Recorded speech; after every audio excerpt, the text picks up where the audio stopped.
Welcome back, meeting number 4.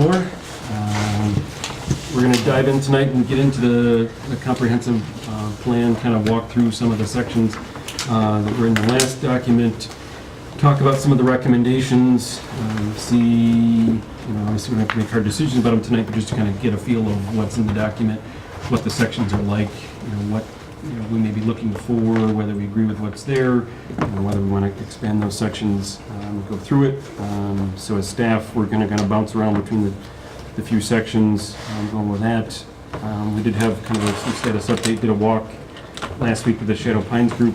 I think some of the comp plan people walked as well. So did a little walk in the back 9, which was nice, and looked at the Clark House and the barn, and then as well as the Clark barn building last week, and then this past Saturday.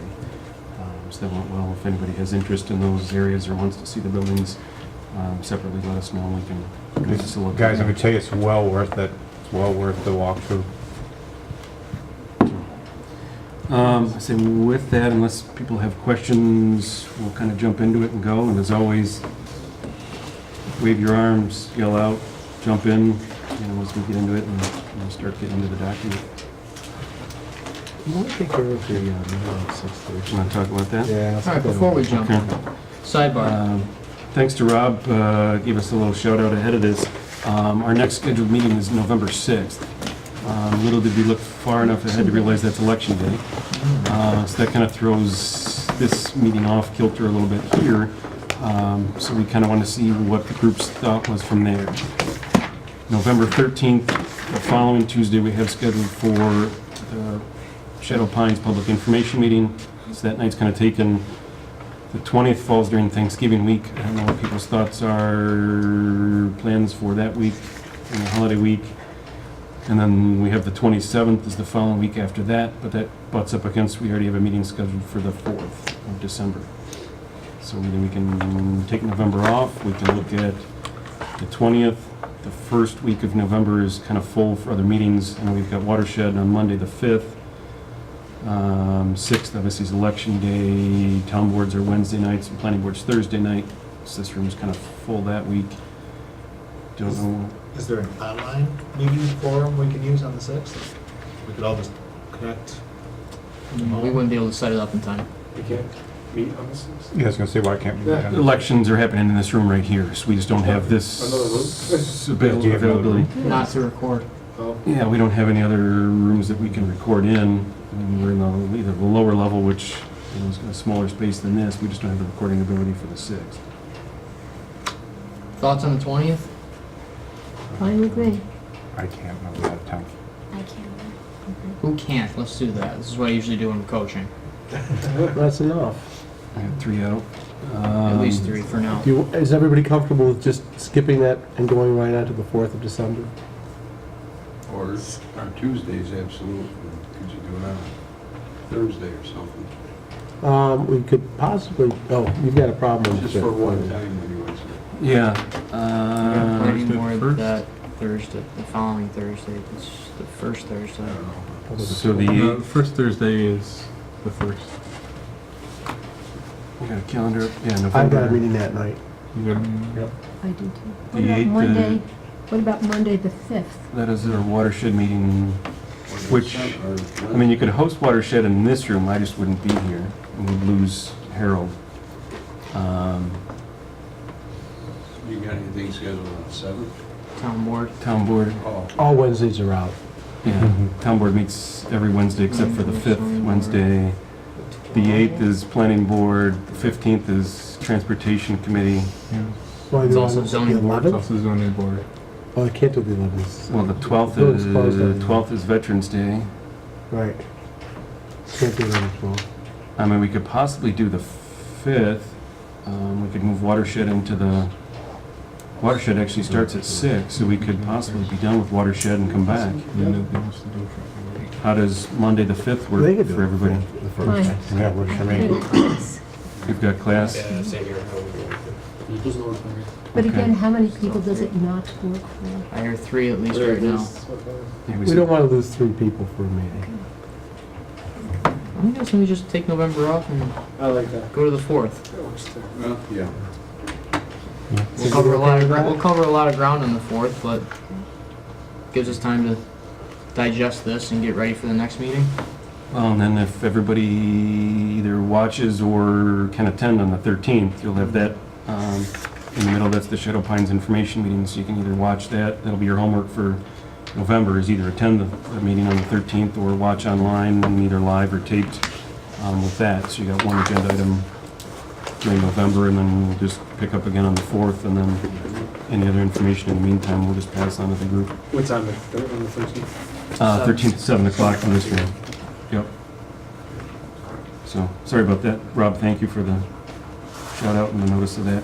We didn't obviously pick up on that, so apologies for the confusion. You want to jump in with section 1? Yes, I'd love to. Once everyone has all their dates and notes taken. So after this, it's December 4th?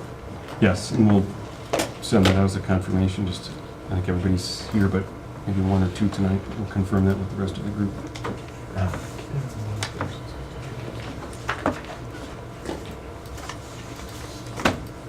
All right, we good? So, community vision. That is the topic we're talking about tonight. On the agenda, we put 3 things down there for you. Topics to kind of review, go through yourself, come with notes, kind of what you saw in there, what you read, that you might feel was a success since 2010, since this was implemented, or if you feel that maybe there is more work to be done there, thoughts and ideas about that. Feel free to interject as I go through these things and kind of cover the high level of them and what it really means. So, the community vision, as we know, as you read, states this is our goal for Penfield, based on what we learned about the community, what we've observed over the past 10 years, and what we want to implement for the next. So the first one, which is very important for Penfield, and continues to be that, is the residential living component. And these tables in the document do a really good job of summarizing what was said in the previous text on that section, and what is the implementation plan, what is the goal, and how fast do we achieve it? Is it an ongoing thing? Is it short-term, long-term? How do we address those items? So if we look at the first section, it says maintain the single-family residence as a primary residential unit in the town of Penfield. I think overwhelmingly we can say we have continued to achieve that in the past 10 years, well, 8 years really. Penfield is a quote-unquote bedroom community. A lot of our development is single-family detached homes and more or less the redevelopment of the commercial plazas. So a lot of our development, again, as we've seen, does meet that. If we look at one of the items, it talks about developing policies to ensure maintenance of amenities such as signage and common areas. One thing we started to implement through our development is establishing special improvement districts. And an example of that is our Windsor Ridge subdivision that's taking place in Atlantic and 5 Mile. There are areas within that subdivision that were actually dedicated to the town, areas for stormwater management improvements or the landscaping on the berms. Those areas are actually dedicated to the town now, and those residents only actually contribute in their taxes, payment, part of their taxes cover the cost to maintain those areas year to year. So our special improvements districts are established through each of those subdivisions that require a little more maintenance long term. Not all subdivisions require this, depending on the size of them, but typically if there's a pond involved, a large scale pond, large drainage areas, or someone wants to put in a neighborhood sign at the entrance, a monument sign there, things like that get factored into it. So we have policies like that to maintain and provide services for residents and neighborhoods that were approved for those. That mainly handles the aesthetics of it, so if a neighborhood wanted flowers planted, or they wanted something extra, or they wanted some additional amenity, those neighbors are paying for it, and that cost isn't borne by the entire community. Everybody pays a drainage tax.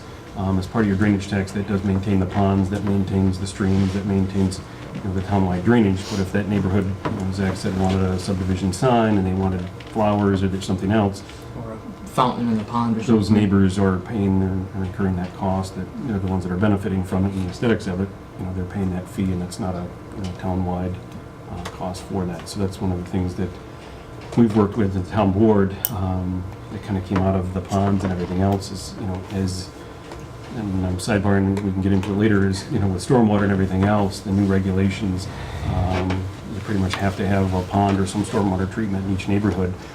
Just the ongoing cost, we've got over 168 of them in town, how do we handle the cost of that? So, part of that is, comes out of the drainage tax, the other part, is paid by the neighborhood if they want something different or special, how do they, maintain that cost, and, how is that covered? So it's a separate line item on tax if you're in that neighborhood or any new neighborhoods we're developing that. But we've been working with the town board to go through that, as looking at, do you have a homeowners association, is it owned by the town, is it private, how do we do that? And we've kind of fallen back to, it's best if it's owned by the town. We have ponds that are private, they're not often maintained very well or kept up, so then you run into, if it creates a flooding issue or a drainage issue, how is that handled? It's impacting other residents and stuff like that. So we've fallen back to, it's best that the town owns it. We maintain it. We're sure that it's inspected every year. We know, that it's functioning properly. But if they want to pay for something additional with aesthetics, that they pay for that piece. And usually that topic starts with the developer. They come in with a request to say, I'd like to have a divided entrance, or we want to have an illuminated and landscaped entrance sign to identify our neighborhood, or special lighting. So that usually starts with the developer. It depends on how much they want to invest at the front end. They see that sometimes that attracts more customers or buyers for the homes a little quicker. They see that it's established and it's like, okay, this looks nice. I like seeing my pretty entranceway, and so we factor that in as the subdivisions are approved. That's how that happens. And it's an example of that. The next item in that section talks about creating smooth transitions between existing residential and proposed infill developments. Infill development is a lot of what we see today. A lot of the larger chunks of land have been built on that have sanitary sewers and water services available. So a lot of the subdivisions you see are now lower in numbers and in spots of land that some people honestly thought, oh, I never thought that would get built on. But that's what we're seeing. An example is, there's a couple examples, but one is being built right now, is on Creek Street. It's called the Capstone Subdivision. It's for 16 new homes on a large piece of land, but because of its configuration, it's just a boulevard street, and it has 16 new homes, one existing out there, and that's an example of the infill that we see. Another one is off 5 Mile. It is the Village Square subdivision down by just north of the high school. Those are duplexes. Yes. Those are duplexes that were built in a cluster, incentive zoning, I believe. Four corners. It was Well, Four Corners. So Four Corners allows for that. That's another example of infill. Small piece of property, and the developer found a way to make something work there for a subdivision layout. But the tricky part is again, those transitions. How dense is it? What's the layout? How does it affect the people that are around it? So with Windsor Ridge, for example, that could have used a conventional zoning layout plan that put the road closer to the perimeter of the property, because it was pretty square, and it would have put houses closer to the existing neighbors that were already there in the surrounding neighborhoods. By doing a cluster plan, brought things in closer together, provide a little more buffer, preservation of trees around the outside. So that's one of our tools in the toolbox when it comes to kind of looking at an area and how are we going to kind of provide that balance of new development and respecting the neighbors that are there. Any thoughts, questions on that topic? Did they provide any green space around there? In that cluster development we were just talking about? You talking about Windsor? Yeah. Not in terms of like a park, but Open space.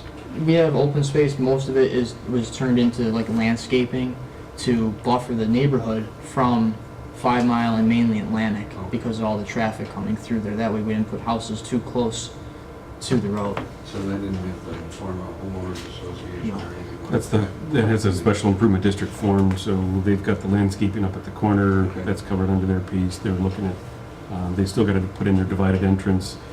They've kept it out just during construction, but they've got a divided entrance, and they'll, I think they're gonna have a subdivision sign that's paid for by them.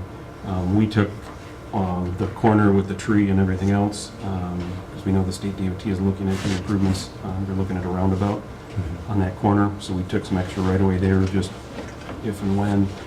It's easier for the town to transfer property to the state than to get it from individual property owners, rather than extending their property lines. A lot of times you can either do a conservation easement over it and then extend property lines, so it's all covered, but knowing that, you know, something, not sure, turn lanes, roundabout, whatever is coming to that intersection, it was easier for us to take the property, and then, you know, we can work with the state on, you know, what that is. You got a question? Yeah, well, you mentioned about buffers, and that ties back to point 2, which I think maybe got skipped here. Providing adequate buffers as identified within the zoning ordinance.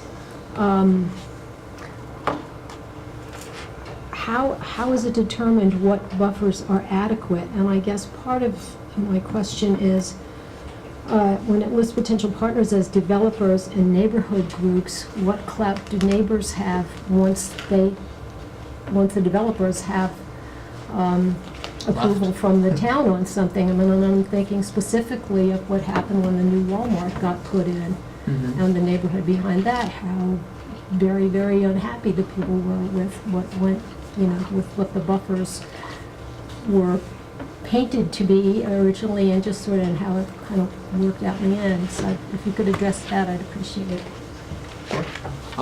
So that is, you can take the immediate if you'd like. I had other examples of buffer to residential. 'Cause Yeah, that is we can kind start of, with that, and then I'll talk about Baytown Okay. specifically. yeah, Mark saw a lot of the Baytown development through that rezoning process. But on a general note, our zoning district has something in place where, and this is for, when we're talking about residential abutting commercial. When it comes to residential, you kind of just see the lay of the land.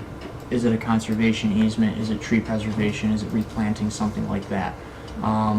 Very simple in that case. When you talk about commercial to residential, we have terms in our zoning ordinance that require a distance of even, not just the building, but even your edge of parking, to have a certain distance from your commercial use to the nearest property line of the residential zoning district.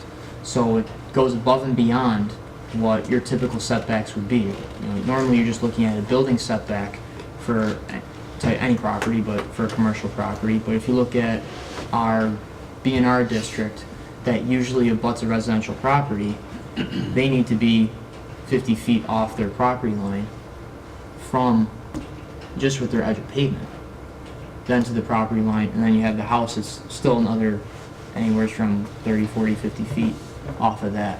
So we try to increase that buffer there. We look at landscaping alternatives as opposed to hardscapes like a 6-foot fence that typically doesn't get maintained or falls over in the wind and cracks. So we try to look at more permanent solutions for visual buffers so that people in neighborhoods don't lose that the view shed that they had prior. And then you look at Baytown's a great example because on a large scale, it does, everyone surrounds it up there. And the first thing you look at is they owned that land back there actually when the project started. And part of the environmental review obviously was the visual impact. And they established a very large berm, a landscape berm with a, is it a sound wall or visual? No, it's just a berm. Berm wall? Well, Oh, the that wall was wall. used for visual. Yeah, the wall is for visual. The and wall it is is used a for visual. physical buffer. It was never meant as a Sound barrier, correct.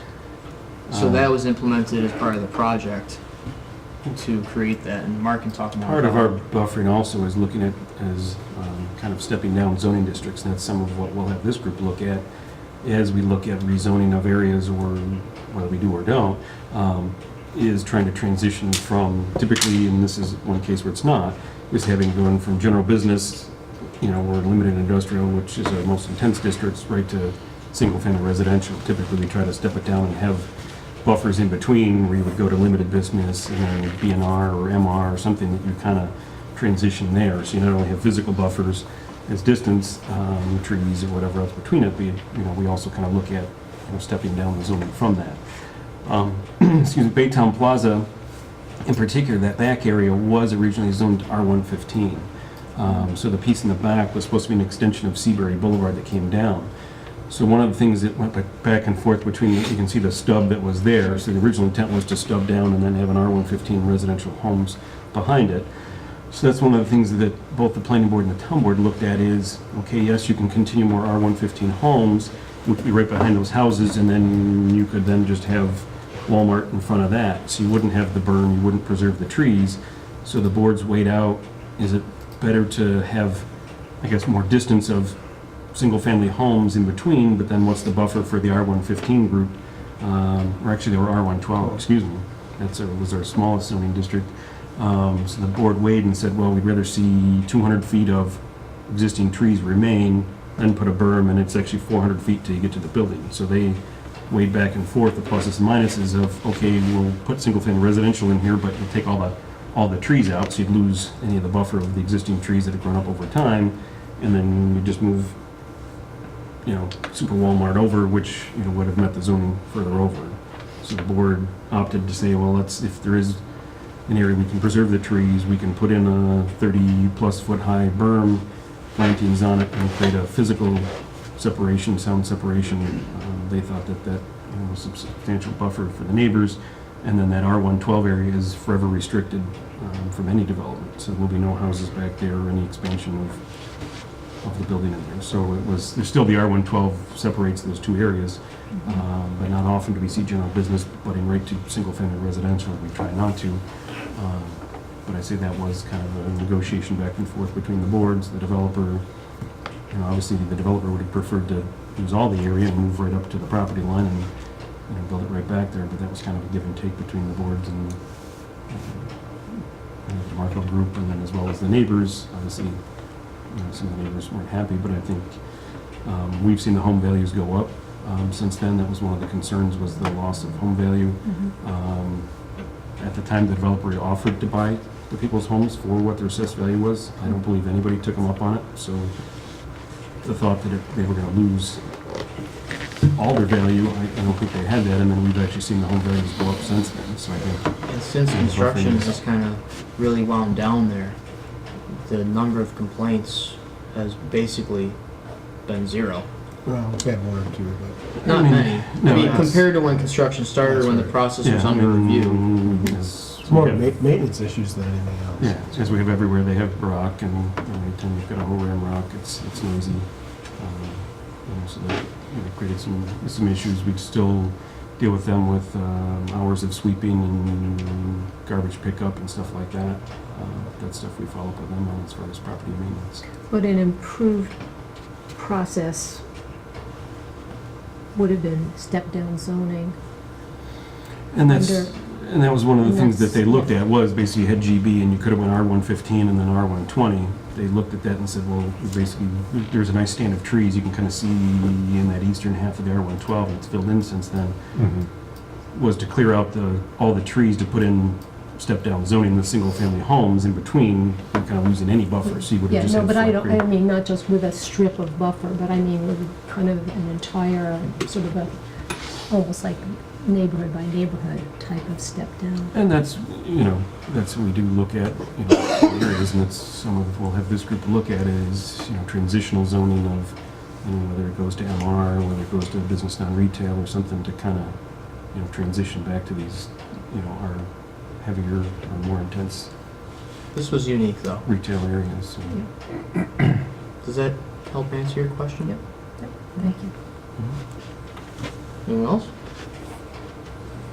Okay. So, we're going to come back and revisit these, and so it's not a speak now and forever hold your peace. We figured we'd kind of just go through this as what the last group had. We'll come back in, and as we start writing our document, do we like that? Do we keep it? Do we want to enhance it, change it? But just thought it kind of valuable to go through at least what the thought process was on these items here, what went into that, and then as you guys are starting to think about, where do we go in the next 10 years and We'll revisit these items. Yeah, don't lose your notes on this stuff. We're gonna revisit it again. So next topic there, addressing neighborhood nuisances. First one, continued correction of nuisances experienced in residential districts. Your obvious ones for this are noise, lighting, sometimes animals, property maintenance. But one thing that we continue to see, and I'm gonna ask Jim to speak more to this, is zombie homes. And I see everyone's head start shaking. Oh yeah, those things. So I'm gonna ask Jim to speak more of this. He's been to a couple seminars on it, and he's got a lot of good information. Thank you, Zach. Penfield's no different than any other community in the country. They're all experiencing zombie issues. It's a function of the economy. It's a function of people's inability to maintain their property. It's a function of personal issues that occur with families that they can't continue to live at a site that they've had for a period of time. Penfield's had this problem. It's been an ongoing thing for, pretty much decades. It's just a little more prevalent right now because of the way things are. So we've had several zombie homes in the town. It's not as easy to clean these properties up as you might think it is. I know, Roland, you go through this where you are as well. What makes it even more difficult is it's not so bad if the property owners are still the owners and they're somewhere to be found. Lots of times they're nowhere to be found. And the other part of this that becomes really problematic is the issue of foreclosure. A lot of these properties have been foreclosed upon. Foreclosure takes about 1,100 days in the state of New York from beginning to end. And it's a long process. Lots of times we don't even know who the banks are that are holding the mortgages or have control of these properties. Most of them are not local. They're usually in Wisconsin or southern part of California. We're dealing with people in Texas, all over the place. There's a movement afoot right now. The state is trying to resolve this in some respects. Locally, we're trying to resolve it. There's some towns that have actually sued the county trying to get money back so they can go ahead and take care of the properties and then get the tax dollars for what they put into the property. Right now, they can't do that. It's become really problematic. We have a few in town. We don't have as many as a lot of the towns do. I'd say we have a handful right now, but we kind of always have a handful. We've had people actually walk out their front doors, keep the door open, and just leave the property and just leave it there. And if it weren't for the neighbors caring about their neighborhood, the door would stay open forever. So we find out about this generally through the neighbors. Today, for the first time, Zach and I met with a person who gave us 4 properties that were in violation of code. I cannot believe the neighbors have not complained about it based on what we saw, but they haven't. I don't know if they have a great relationship with these people or what the situation is, but Luckily, they weren't all zombies. none of them are zombies, actually, which is nice, but they do need to be cleaned up, and we will be talking to our Code Compliance Division tomorrow to do that. Code Compliance spends most of its time out in the field looking for violations or following up on neighborhood violation concerns. They spend a lot of time in court. You can't believe how much time they're in court on these issues. And lots of times it takes a period of time for it to resolve through the court system for one reason or another. Or a couple of appearances. We're constantly looking for more information or whatever you need to follow through for the judge to make a decision on what has to be done. So that's an ongoing process as well. It's just, it wouldn't be unheard of for us to have several hundred cases under review at any given time based on what's happening on the property. It could be something as simple as somebody dumping dirt where they shouldn't be, or blocking a drainage swale, or painting their houses, or whatever the case may be. Lots of times, it's usually junk vehicles, that kind of thing. Long grass. Long grass, all summer long, you have long grass. The town board does pass resolutions periodically throughout the summer months to authorize our contractors to go out and cut grass, keep the neighborhoods looking nice. But again, it's an ongoing situation that cost is then put onto the tax bill for the following year. None of us have to pay for that, obviously. Is it somebody else's issue and concern? But it is an ongoing problem. Code Compliance Division is one of the strongest divisions we have in town. They're constantly out there trying to solve problems, but there's always going to be problems, and it's like any other town in the country. Nothing is perfect, but we do get a good handle on it, and we do follow through on it as quickly as we possibly can. You have similar issues with, I guess you use the term, you say zombie home would be a zombie business that just fails? That's a little different because we have control over those situations because somebody owns that property. Usually if it's a zombie business, I always say Somebody's that, yeah. somebody's leasing land, or leasing a building from somebody, that owner is responsible for the maintenance of that property. And when the planning board or the town board approves a commercial property, Mhm. I'm kind of getting off base here, but when they approve a commercial property, the owners are required to sign a property maintenance agreement, which puts some legal wording into place that allows us to go in. Yeah, I had a and cause- specific example. The reason I asked the question is I'm aware of a zombie daycare in Parkview, and I'm wondering, Yes. because that's in a residential area, but it was a business at the time. Yes. How those types of situations, because those are one-off, so how are those handled, and maybe understanding that? That's a very interesting process, and I don't want to go into it tonight, but there's an issue going on there that has to be resolved, and it's a financial issue, and that has to be resolved probably aside from the compliance issue. So at some point in time, I expect that property will be utilized again for some purpose. It may or may not be a daycare center, but it will be utilized again, so. Yeah, but I guess globally, I'm talking about when you've got situations like that, how often are we seeing those? Yeah, it's, I mean, more often we've seen environmental ones. I mean, you've got the mobile at Browncroft and Creek. They're Yep. slowly remediating that. We've seen the carriage cleaners down in the Panorama Plaza area. We know there's contamination with that. So anytime old gas stations or other properties where you get to do environmental cleanup, that's, again, a long process. They're working with DEC. If it's classified as a brownfield or something else, then there's a long process with that as well. So as unfortunately you see those buildings sit, and we'd like to see them turn over faster or do something else with them. Sometimes those kind of tend to languish a little bit while they're doing environmental cleanup and trying to work through those. and lots of times they're not obligated to do environmental cleanup. They're not doing anything with the property.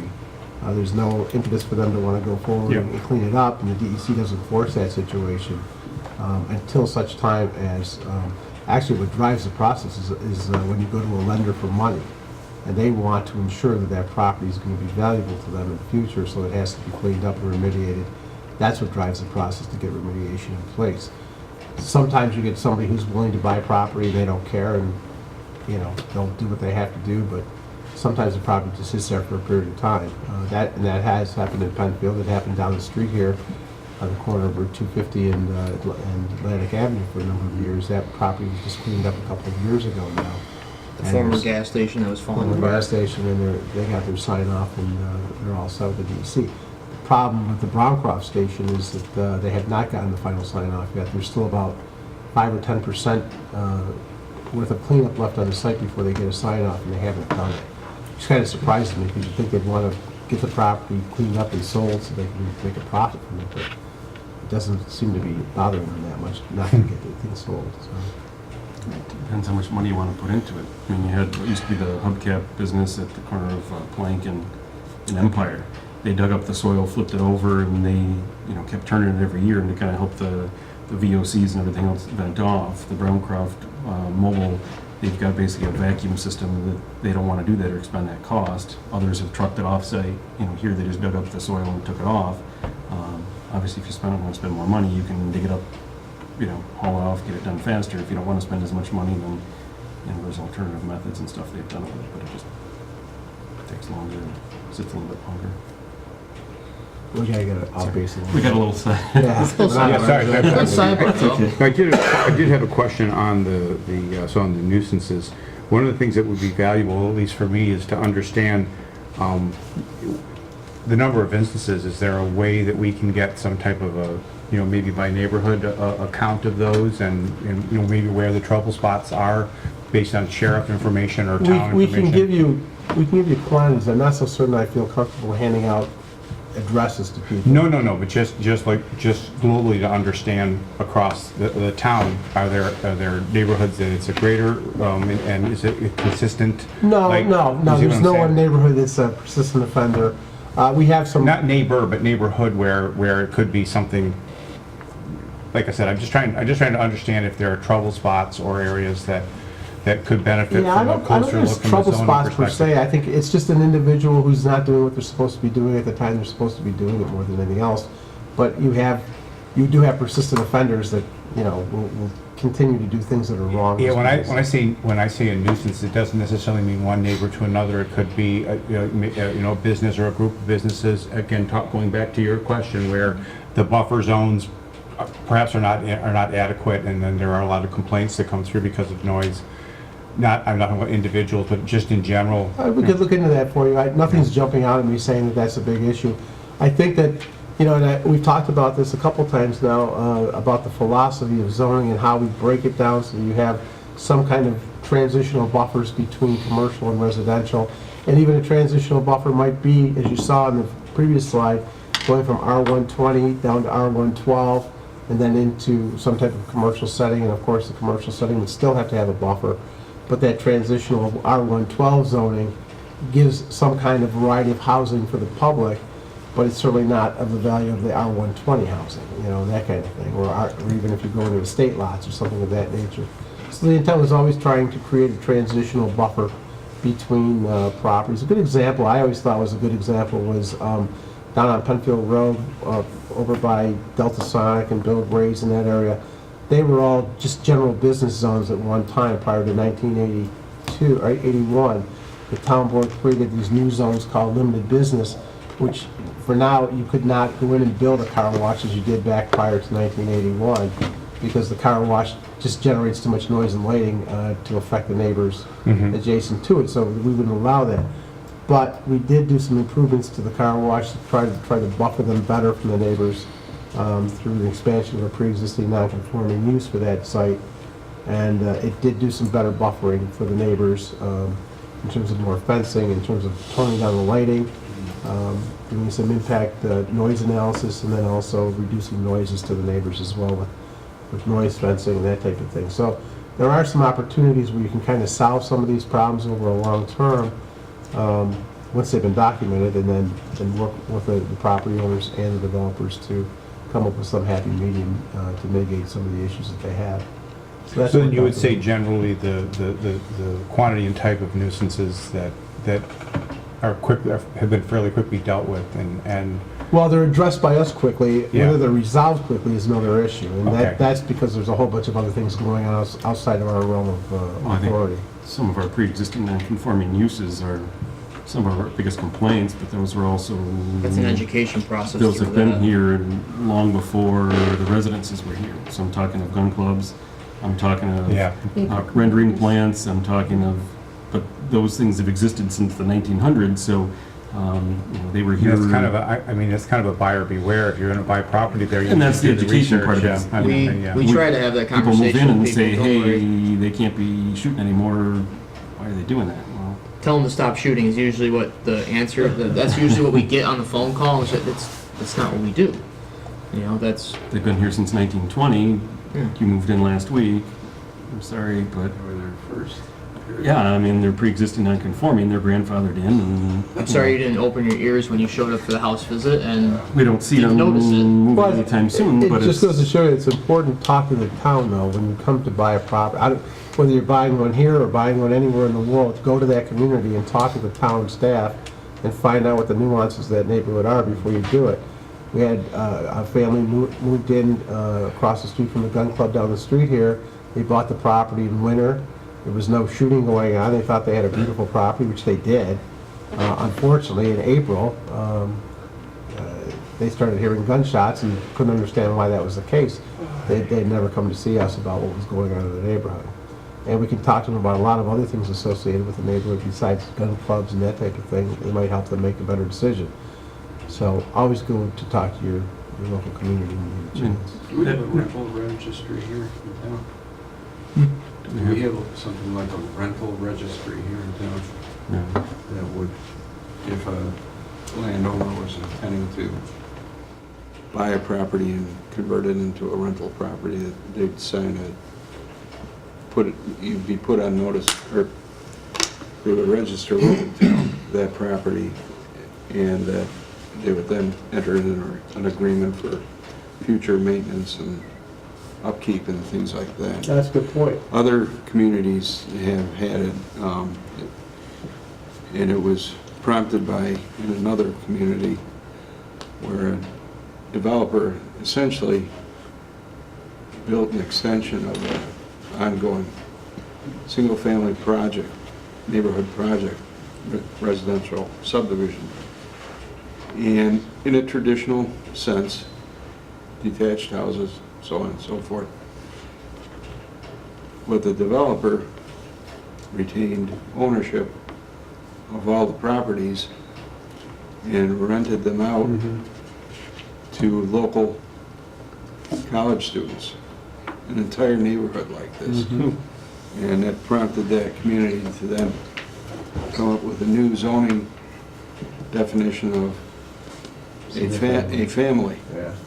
and so on and so forth. Yeah, we're wrestling, you know, I think with Mike's comment with that. That's kind of a famous situation that you're talking about now, as it related to your town. Just so that people understand, you can actually, you can rent your A house. community, You yes. can rent your house out anytime you want, but you have to rent it out as a single-family residence. You can't rent it out as an apartment complex or anything of that nature where you have multiple people coming in and leasing room versus room versus room versus room. You have to have a housekeeping unit there where somebody has control over the situation and can go into any room they want to, anytime they want to verify that, you know, people are doing what they're supposed to be doing there. So that's becoming a big issue all of a sudden in a lot of communities. We don't have a lot of problems with that. People have been renting out their residences to people coming in and working for Kodak out of town or Xerox out of town. I actually had that situation in my neighborhood. My next door neighbor rented his house out to Representative Fucci for 3 years that came in. It was a gentleman, his wife, and 2 little girls. It was fine. I mean, they were a family unit, so there was no issue there. It's when you start getting into a situation where it's not a family unit anymore. That's the issue that comes into play. A family. Yeah, that's And it right. also led to a multitude of new definitions of parking and Yes. driveway Yeah. codes, And that's the problem. You start Yeah. changing the character of a residential driveway neighborhood. extensions, and their placement, and their And what they're doing while makeup, they're there. and as a result. Yeah. Airbnb is becoming an issue for us to look at because we don't want to lose the residential flavor of these properties where people are just, they're not even there. They're going off on vacation somewhere and renting their house out to somebody for a week or an extended period of time. There's no oversight as to who's in charge of what in terms of property maintenance, in terms of how the property is being utilized, in terms of the demeanor of the people that are there as it relates to the neighbors around them. We are looking at that right now as an issue, as a matter of fact. I'm glad you brought that up. So that is something that staff is looking at with our legal staff to come up with some kind of an answer as to how that can be done equitably and fairly, but by the same token, not compromising the integrity of the neighborhoods in which it's possibly happening. Everything else complied with, at that time, residential zoning. Yeah, it's The whole contrary to look, residential zoning. and but the intent was completely different from Yeah, it was a boarding the house. at that point. traditional Yep. development, if you will. So just to summarize it, we are constantly working with code compliance. There's probably a violation or a couple coming in every single day, if not more. We try to get on them as quickly as we possibly can. It's kind of interesting with the, actually it's been a good year for the election season. We usually have a lot of problems with the illegal signs. We haven't had that situation this year. Everybody's been really good about putting their signs up in the appropriate locations. So that's been worked out well. But it's an ongoing battle. I mean, you just fight through it every day and you get on with business and hopefully you can get these resolved. Generally speaking, I will say, the majority of people, once they understand that there's an issue and what the issue is, and once you explain it to them properly, they resolve it. Some people just don't, and they just don't get it. You gotta keep going until you get it resolved either in court or some other method, so. And if you put your political campaign sign in the right of way, Jim will be around to pick it up. He's said that many times, so just watch out for that. Keep it out of the right of way. And I don't you're good. discriminate. I'll take everybody's. He will. He'll take his own families. He doesn't care. Do that. Just move it back about 10 feet and you're good. We're in pretty good shape this year. Alright, so we spent a lot of time on that. Good questions. A couple other points within neighborhood nuisances and just neighborhoods in general. That number 2 about educating homeowners, that's a constant process. People call, they come in for building permits. It's just a continuous process, that's why it's labeled ongoing. We have tons of brochures in our departments that identify what you have to do in terms of getting permits, in terms of complying with code, things you can do, things you can't do. So, I mean, there's plenty of information. A lot of that's on our website now. So it's just a matter of going to the website and identifying what your need is and seeing how you can comply or what you have to do to comply. We're trying to really give people more FAQ sections on the website so that they can try to get their answers there first before calling us or asking for clarification. It's part of our ongoing charge is to just give people as much information as possible to help them out with their situation, because every town is different. You know, people move in, people move out. New rules, new regulations. Let's see here, number 3. Just I want to talk a little bit about that. In terms of financial programs, the town itself does not have financial programs to assist in terms of property maintenance. We do clean up properties and then charge that back to the tax bill for the following years, I said earlier. But there are other programs that the County of Monroe does provide the community. They have like a home improvement program. It's all driven by your income. Lower incomes, because it's more of a grant program. Upper incomes, you can still qualify for the program, but you're basically paying back a low-interest loan. But there are programs out there that the county does provide.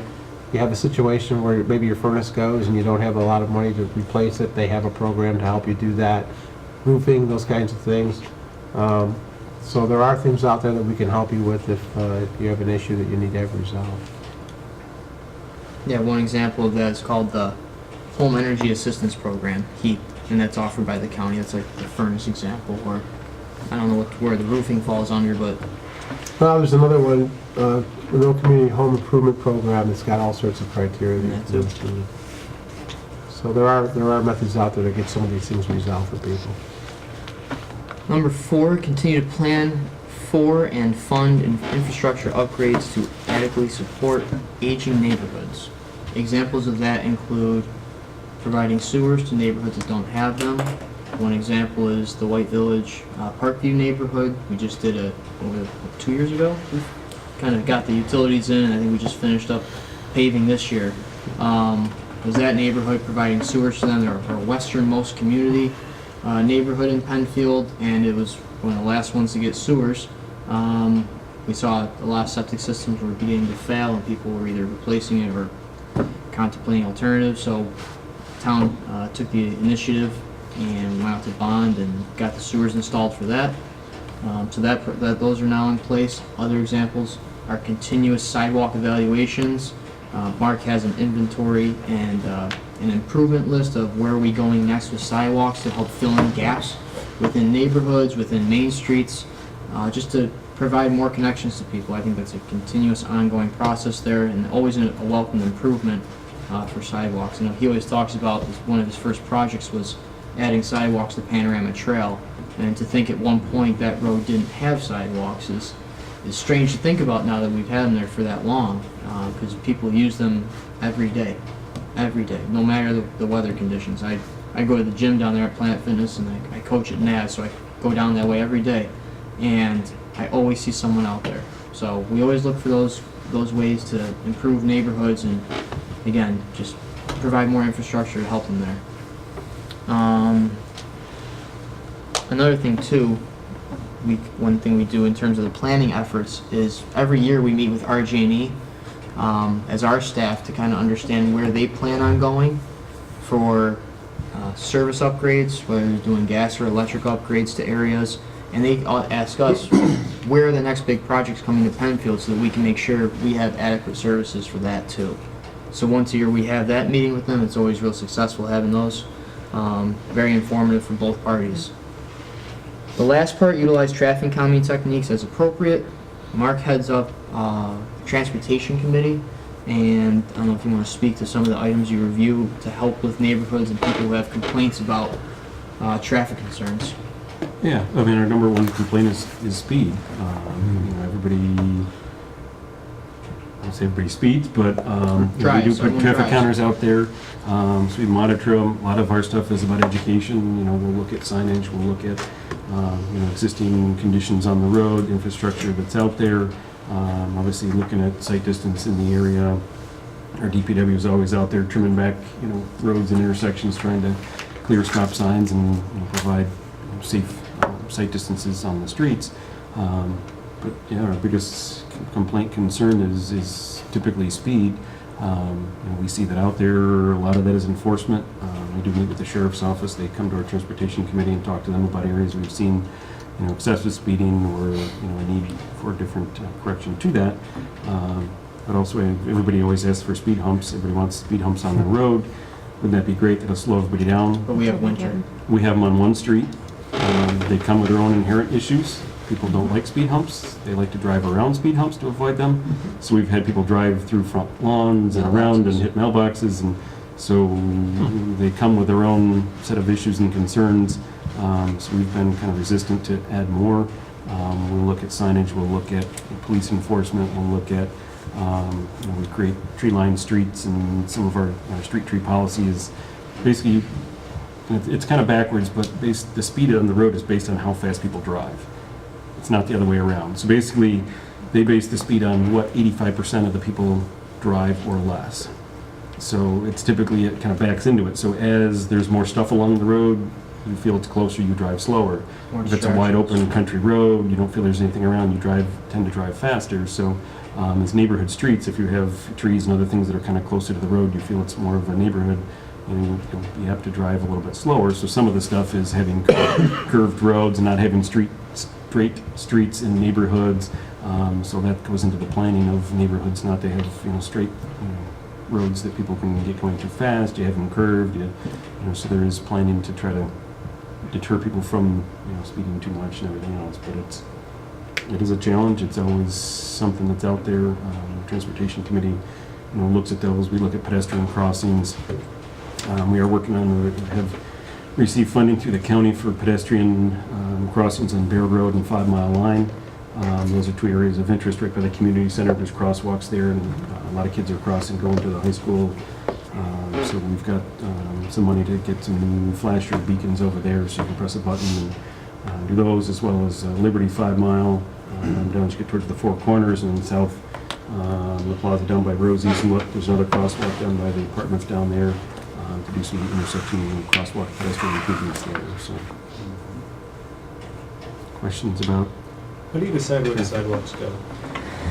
Ultimately, it comes through the town board, so typically that's a February, March-ish conversation as we're starting out the year. We look at mainline roads. We don't go back and put sidewalks in existing neighborhoods. We have been approached by neighborhoods. We will facilitate it. We've had questions from like the Fox Hill neighborhood. They wanted, you know, typically our code says you need to install sidewalks with any new development. They typically do both sides of the frontages, Windsor Ridge, if it's new. They did the Atlantic and 5 Mile piece, and then did one side internally. Within there, that's a conversation with the town board. Older neighborhoods that want sidewalks, we've said in the past, and the board has said, you know, if you get 75% of the neighbors in the neighborhood to say, yes, we want it, but yes, we'll also pay for it. So those neighbors would pay for it. We'd do a 30-year bond. We would do the design, we'd work with the neighbors to get the easements, do the construction, but those neighbors would pay for it. As the town, we use the funds that, you know, come in to do main lines, 5 Mile Line, Atlantic, trying to, you know, do the main road interconnections. Those are the ones we plow. We don't plow neighborhood streets. The neighborhood side, we plow streets. We don't plow neighborhood sidewalks. You're on your own this year.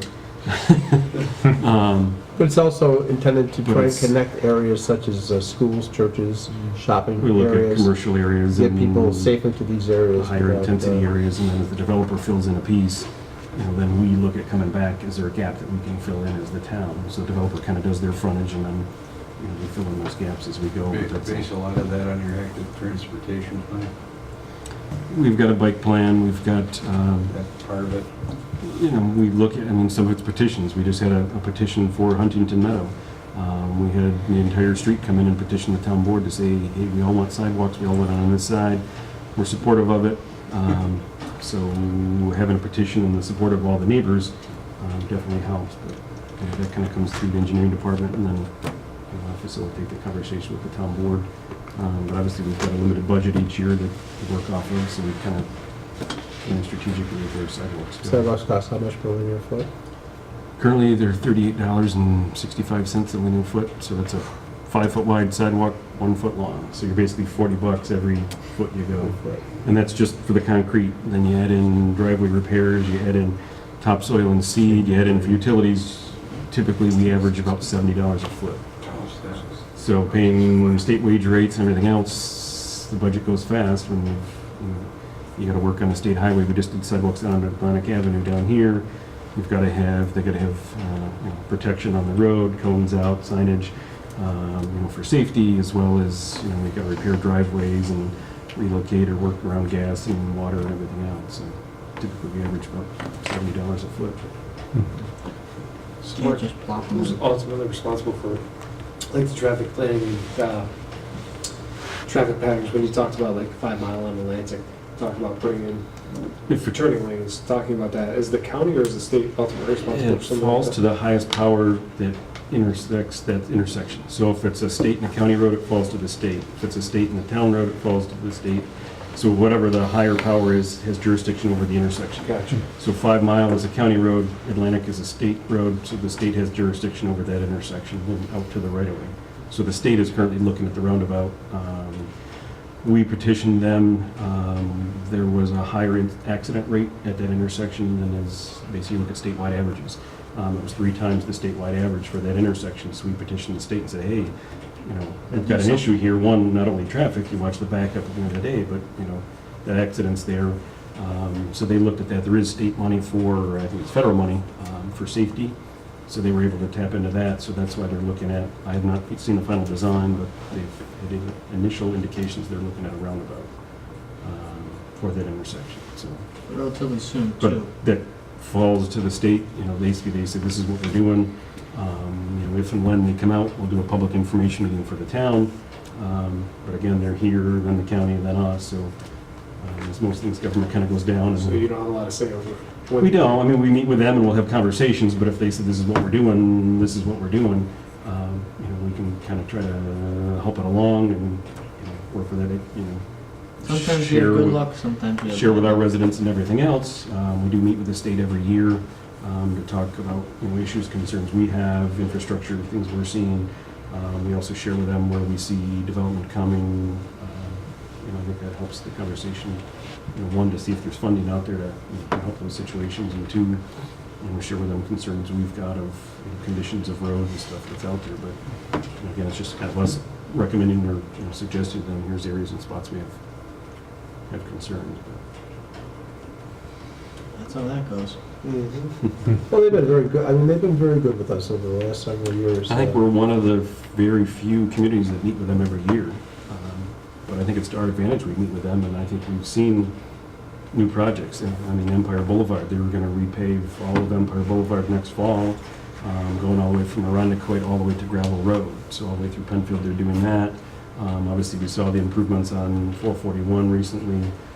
They did the concrete decking through there. So I think seeing them every year and reminding them we're still here and poking them about stuff, I think has helped our community and gotten more funds and at least raised their awareness of what we've got going on and concerns we have in our community. But I'm surprised more towns don't meet with them every year, but we've kind of got a standing meeting, we sit down with them and share concerns, same with RG&E, and I don't think other communities do with RG&E either.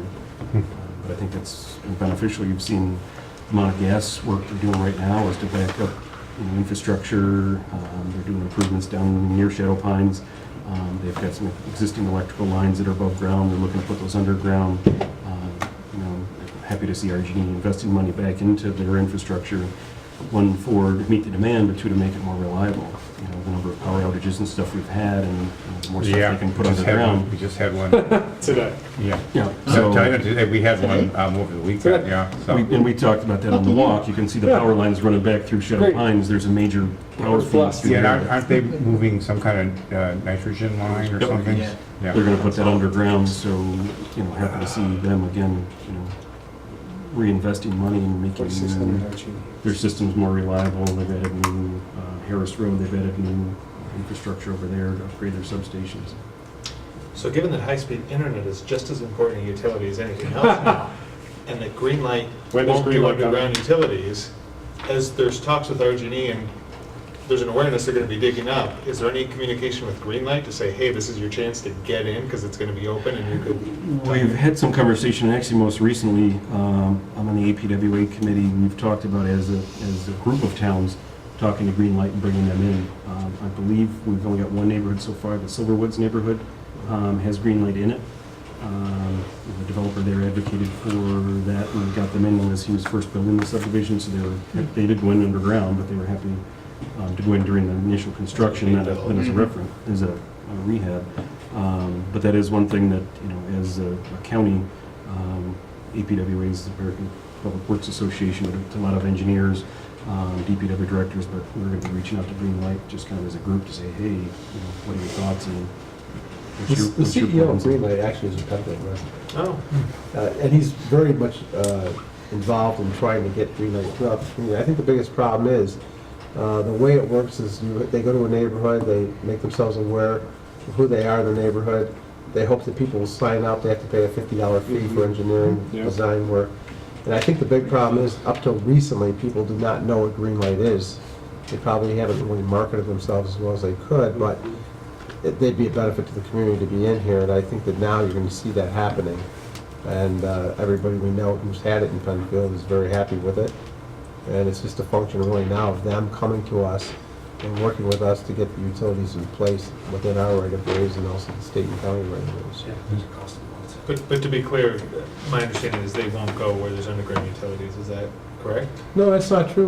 The one that he talked about was maybe that's because it was a new build. they will lay them off, they've got to come in off of a pole. But once they come off the pole, they will lay them underground, which they did over at Viola's Drive. As it was being built up. It's an existing, I mean, I'm over in Newbury, we've got underground Yeah. utilities, they're not going to tear everything up. Well, they don't really have to. I mean, if they've got the it's very ability to simple. utilize existing lines and backyards and that kind of thing, they'll do that. It's just like cable. They'll just bring them in that way if they can. I think at this point it comes down to expense. Yeah. Renewing buried lines is very expensive. Hanging on to somebody else's pole is rather cheap. So it's not that they can't do underground, it's that they don't. No, and you'll probably see, Their business model. you'll probably see a lot of new housing development as it comes in, that'll be part of that process to put everything in the ground that way. Alrighty. Wow, my section's really long. Didn't know that. That's why we We're not in a rush. we'll move through them as we move through. We will. Next one. Item C. Doug, can you scroll on this page? Fantastic. Page? Oh, we made it. Here we go. Increase the variety of living options available. Parentheses, senior, comma, mixed use. I know we've talked about mixed use a lot here, so I'm not going to rehash it too much. That was one of the #1 recommendations out of this plan, and it took us a while to get there, but eventually we did create the zoning district and we have projects in for it now. It is one of the best tools to offer variety of housing for people, whether you're out of college, young family, or downsizing, or you're a small family. It gives you a lot of good options for variety of homes. That's something we just don't have in this community right now. It's not to say it's moving us away from a bedroom community, or the typical nature of Penfield rather, but it's just giving you denser housing and more options with it. It gives you more of an active community where you have less land to maintain, you're a little bit closer to your neighbor, and you kind of have a more walkable area. That's what it leads to eventually. So that's in place, active, and moving forward. Can I ask a question? Sure. How affordable is it? One of our main concerns that we talked about early on, and that all of us kind of know about, is the aging population of Penfield, this whole kind of east side, this whole area basically. And one thing cited about younger people not wanting to settle here is the cost of housing. The limited variety in terms of types of housing, and the cost of housing for what does exist. I know the new apartments put in behind Gentle's Market, I mean, those are not something a young person, you know, straight out of school could afford. And you say, No. well, it's, you know, it's dense there's a lot of density there, these apartments piled on top of one another, but I can't think of anybody I know just graduated from college who could afford it. So No. in terms of housing that gets approved, you know, if there are more apartment complexes or duplexes or whatever, is there any way that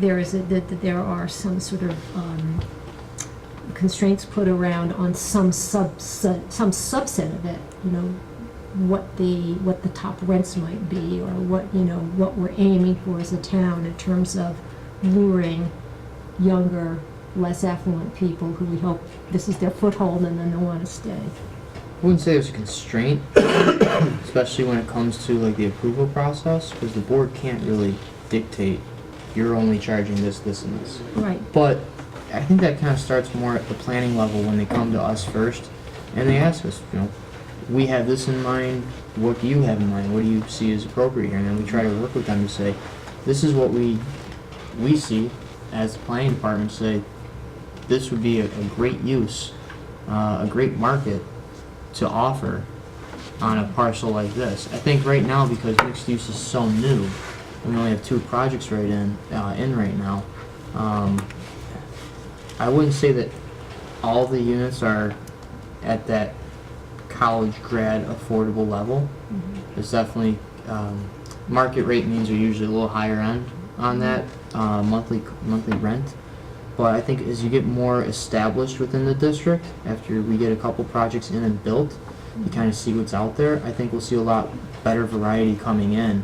There's still a lot of land left in that zoning district to make affordable housing available to like, those younger generations, or you know, to someone who's just looking to downsize and not pay as much anymore. You know, they don't want the mortgage and the taxes and all that associated with it. You know.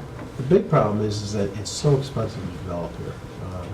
Just to give you an example of what it's going to cost to build the project at the corner of Atlantic and 250, they're going to be spending probably $1 million easily just for the sanitary sewer hookups. So you know, they've got to recoup that cost somehow. Now, as you mentioned down at the near Generals there, you're right. If I'm coming out of college and I'm 22 years old and I have a fairly good starter job, I may not be able to afford that site by myself, but if I can get a friend or 2 friends to live with me in an apartment, we might be able to afford that. And you know, you're not at mom's house anymore. You're on your own, and you're earning a living, and you're becoming, you know, a segment of society that you want here. But it is very expensive to develop here, no matter what you're building, just because of the value of the land, the cost of the utility installation, and the housing itself is expensive. And you know, we try to do the best we can in terms of getting, you know, housing here that people can afford, but it's an affluent town, and we hope we can keep some kids here after a while. But maybe that's the way to get them in here, is to live in an apartment for a while, and then earn enough money and save enough money to be able to buy a house here.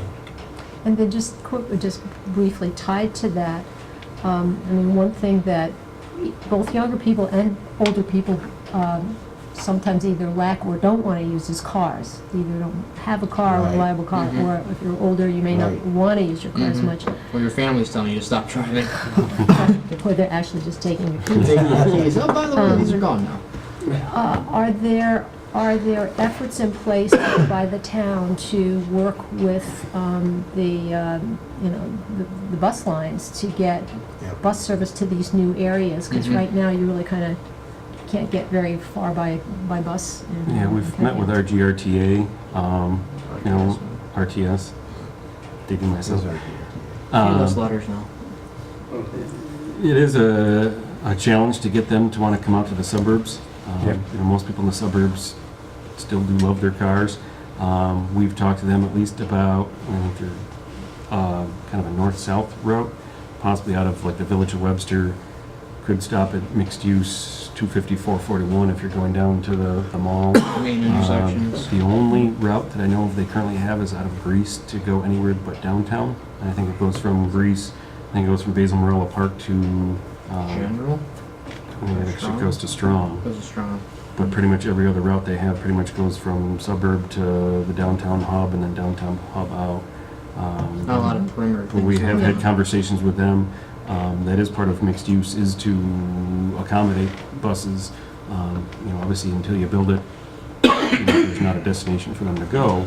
But that is one of the items in there, is to talk about, we don't allow drive-throughs. I mean, we're trying to get away from car-centric areas so that any new business in there does not allow a drive-through. So that automatically, kicks out McDonald's and Starbucks and others, that hopefully you have more local things that if somebody doesn't want to drive, they can have some neighborhood features there, but talk about bus, and they have to accommodate it and at least plan for it in their plan, that, there's avenues or areas that there could be a bus stop in the future. And, A lot of them are looking at ride-sharing programs too, within their developments to offer it. So if we look at the one next to the YMCA that's under review by the planning board right now, with blanking on that one, Home Leasing and Episcopal Senior Life, they have a ride-sharing program built into their program, into their business.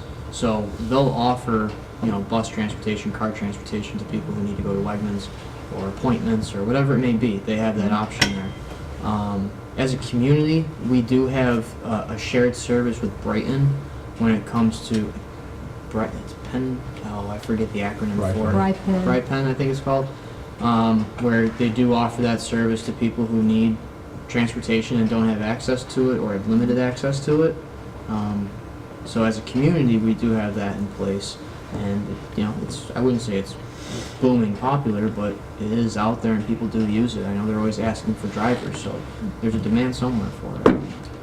In the new, Baytown Plaza accommodated the bus, and if the bus comes out and has a spot, and that was planned in to have Pull-off area. Pull-off area, and they can loop around and pull back out. But it, kind of just hits the major shopping areas and everything else. They don't have a whole lot of picking up in other suburb places. But as things develop and it goes on, obviously we'll continue to have conversation and see if there's viable routes for them.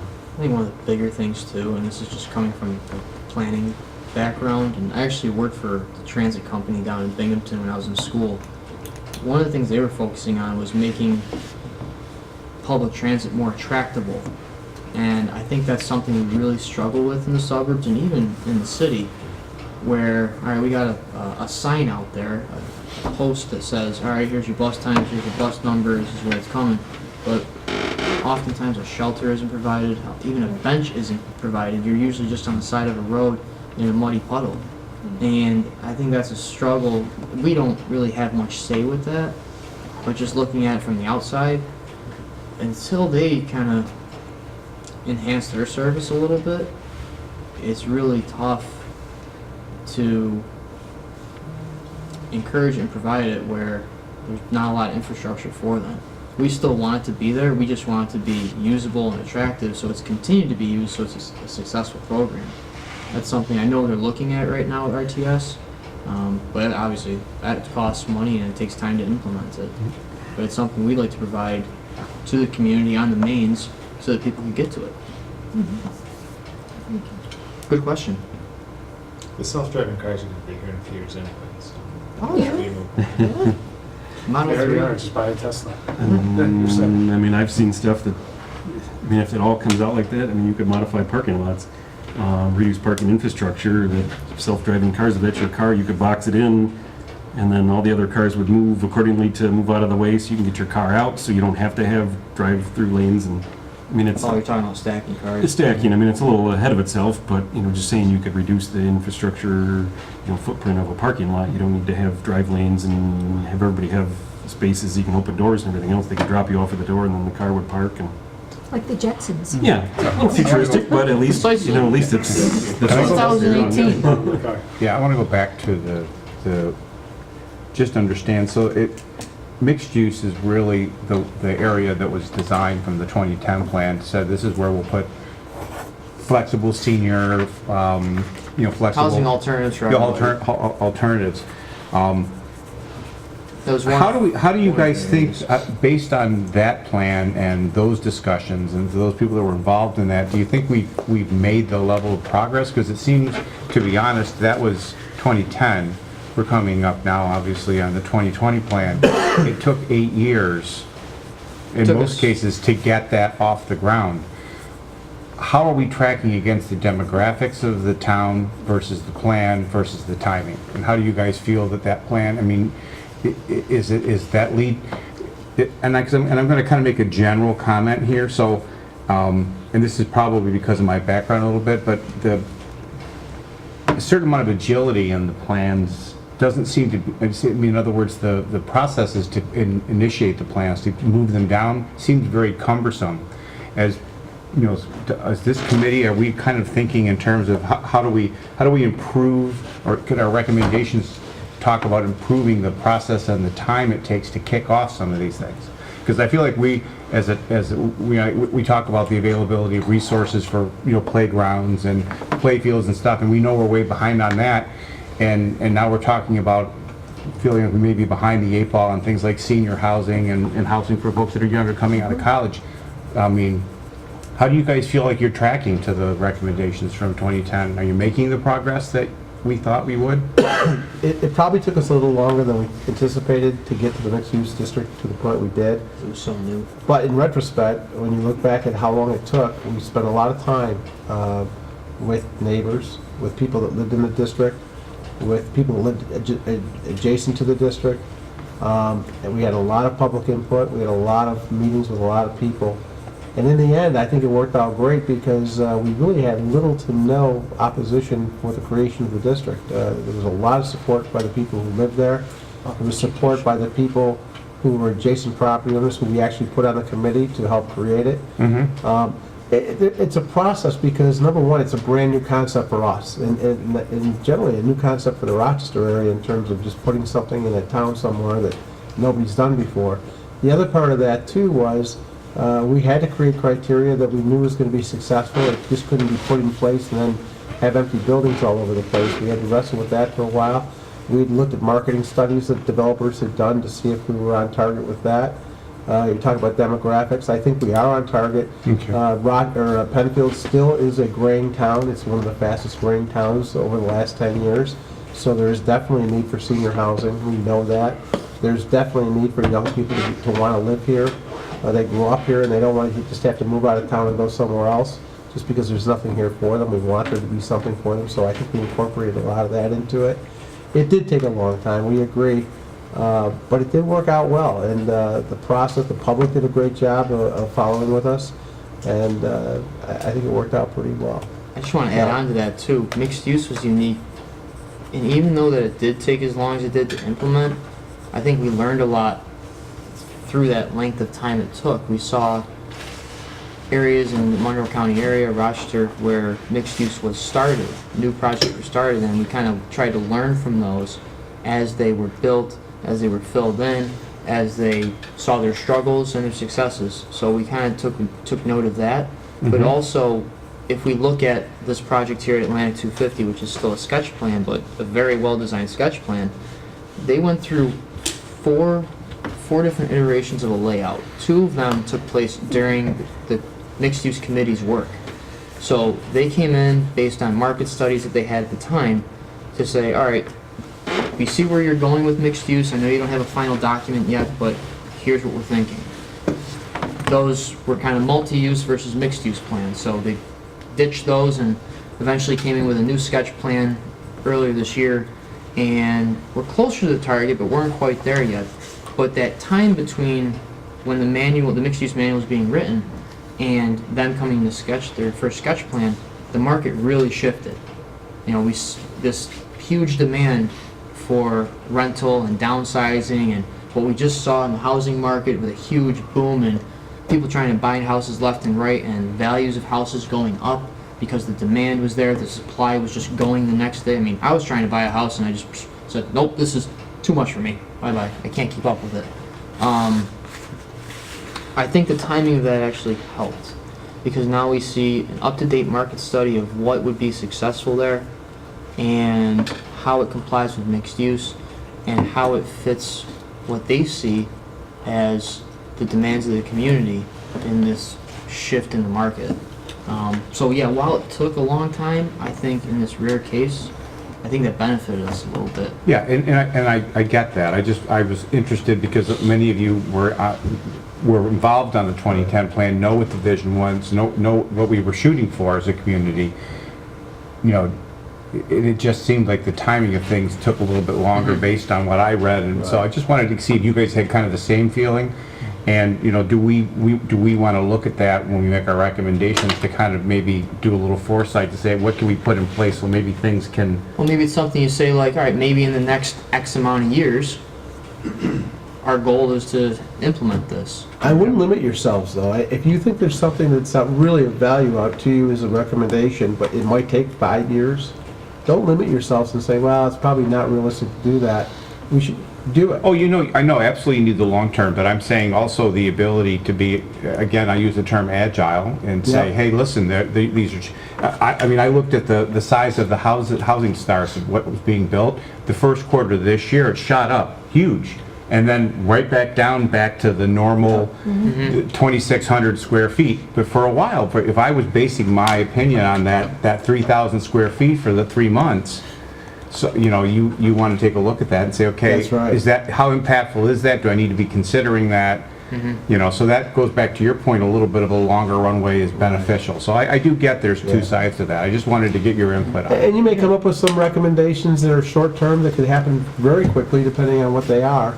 It just depends on, is the funding there for it, or is there a lot of And I community think support for it? we looked through the recommendations, a lot of them are ongoing, some are quicker than others.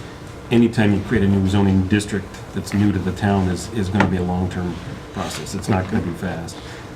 It's just a matter of, you know, forming another committee, getting it together, running it through the process. I mean, we're looking at a year and a half, you know, with this group looking at, you know, just creating the comprehensive plan, and then whatever comes out of this is, you know, recommending creating a new zoning district or whatever comes from here. Then we create another group, get them together, study it, meet with the neighbors, as Jim said. You know, that is a long-term process. So that, you know, is one of our longer ones, is creating a new zoning district for the town. Yeah. If we're talking about rezoning an area, obviously that could be much quicker. You know, if we're going under what some of our current zoning is and say we see this area being multi-residential, whatever. If we've got an existing zoning district, you know, that's so much. I think with the potentially much quicker mixed-use effort you've already done, though, would accelerate being able to do that in the future, because now you've been through It's the on the hard- books now. Yeah. It's in our code, so if this group recommended that this area could be considered for mixed-use zoning, we've got that on the books. Then it's a, let's look at it, let's talk to the neighbors, see if they're supportive of it, you know, talk to the town board, you know, but at least you're already going off something that exists. So we created it. It's not just 250, that's the one area that got designated for it. We looked at, you know, mixed use as a new category for The town. implementation anywhere across the town. So that, you know, that's another tool in the toolbox that, you know, this group can consider. Good question, though. Yeah, I would just say, you know, what I've learned after being on the town board for eight and a half years now, it's usually it comes down to how much does it cost and how are we going to pay for it. Yep. So, and really, this group here is going to determine the priorities of what's more immediate, what's more short-term, what's long-term, and what maybe is for the next committee to decide. So, as you start to look through, really think about what you think may be the priorities. For example, if you're looking at wellness and you're looking at walkability and pedestrian safety, maybe it is more of a priority to kind of have someone from RTS come in, talk to them, kind of get a sense of what their long-term plan is, or what their 10-year plan is, and maybe there's a way to mirror something over the next 10 years here in Penfield through our wellness collaborative with something that RTS may have in their, you know, vision. We looked at the mixed-use district. It sort of was the second of the rezonings because shortly after, or even throughout the process of the 2010 comp plan, the properties across from Wegmans was sort of the more immediate need. Those residents had come to the board prior to the comp plan process. They were sort of, their petition, I guess, was delayed a little bit because we were trying to go through the process to find what would be the right zoning for those properties across from Wegmans. So that sort of was the first need on that before we started to move into the mixed-use district. The other thing is, you know, and Jim and Mark and Zach can kind of tell you what, you know, the costs were, but there was a cost to the mixed-use district, and that was something that had to be planned for over at least 1 or 2 budget cycles. It wasn't something that we could just sort of change overnight. So there are, I think in a way, government is designed to move not as fast as people want, but at the same time, we always want government to move faster. So it's the good, the catch-22 in there. But I would challenge, and some of the short-sightedness of the 2010 committee is, you never know where you're going to be in 2018, 2019. For example, Shadow Pines, that was not a consideration of ours in 2010. We just did not envision that happening. So I would challenge you that when you look at the land use and when you look at what is feasible over the next decade, to maybe look at, well, what if we don't need that many parking spots in the Wegmans Plaza in 2027? I mean, what if society changes in a way that now our code doesn't require whatever it is, 4, 5, 6 spots per, square foot? I mean, there may be some great opportunities.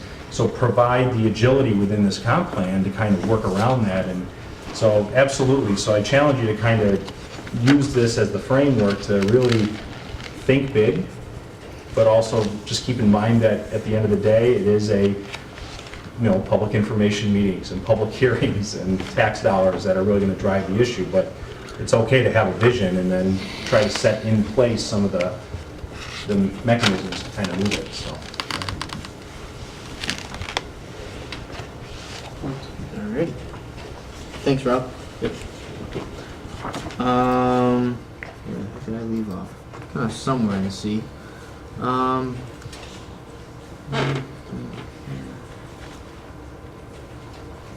We've talked a little bit about clustering in 278. Yep. We kind of ran through that at the earlier meeting. I think another thing that Jim and I talked about earlier, aside from mixed use, is also kind of looking at, and again, this goes back to the variety of housing options, or living options, is continuum of care for senior citizens. Typically doesn't get involved in the mixed use process. It kind of happens in, we have it in an MR district. If you look at Heathwood, for example, there's not a lot of options out there for people to age in place. And it depends on what each situation is, but if you're looking at for a total continuum of care situation, you're going to be bouncing around a lot in Penfield to really get that. And there aren't a lot of options out there currently for it. So I think that's something to consider as you look at land use, as future land uses in the town as well, when we go through this. I don't know, Jim, is there anything you want to add on for that one? No, I think that's one of the things you have to look at and be charged with is, dealing with senior housing and dealing with the needs of seniors as part of that process. That started in 2010, but certainly we didn't get to what we needed to do in terms of providing that kind of service to our seniors. I think we saw more independent living. I mean, we saw increase of patio homes. You've got the Timber Glen neighborhood, you've got the Abington neighborhood that are not age restricted but targeted towards seniors, patio home houses. We saw Arbor Ridge, which is townhouses, is more of kind of an HOA small type houses, of neighborhood. 1 story. We've seen Barclay, which is again kind of a townhouse type development. But I don't think we've seen as much. We saw Elderwood, or is now Heathwood, some senior stuff. But I think Zach's saying that we don't have Highlands or something. They've got more of a independent living, and then you can move into assisted living, and then you move into whether you need nursing care and then memory care that you could kind of transition all in a single campus type thing. We've got more assisted living buildings with atria, or you've got independent living and stuff like that. But that's something.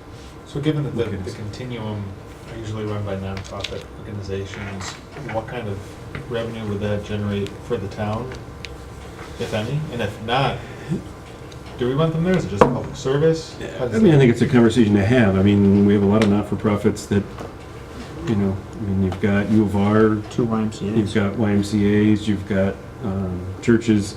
So on one hand, you have to plan for them. I mean, under RLUIPA and other laws, you can't prohibit religious organizations, even if they are not-for-profit and don't pay taxes. But I think it's still a conversation to have as far as if they're going to come here and they meet a zoning requirement. what zoning district do you want them in, where should they go, what size of property should they be on, talk about those buffering issues to the neighbors. So again, we can't prohibit people from coming to town and saying, sorry, we don't want ABC religion, we don't want whatever. Yeah, that's we're mine. kind of regulated on that type of stuff, but it's more planning if and when they do come, what property size should they be on, what's the buffering for them, what's some of the other impacts of traffic and other things that we can kind of look at for it. Alright, so I'm gonna jump into D quickly. Direct higher density residential development towards areas that can be serviced by public water and sewer service. That kind of just jumps back to infill development. What's still out there that, again, people just haven't developed on yet, or in a lot of cases you'll see people who have acreage and they don't want it anymore. So they say, what can I do with my land? And depending on the zoning district you're in, you can say, oh, you have this option or you have this option. But that's kind of what's bringing about a lot of our infill development, to say, we have sewer, we have water, we have gas, maybe there's something more I can do with this property. Or something comes on the market that's just been there and someone buys it up under foreclosure or at a good price, and they say, I can fit a couple more houses in here because the code allows for it. It just comes down to what kind of layout is available there and what's the right number.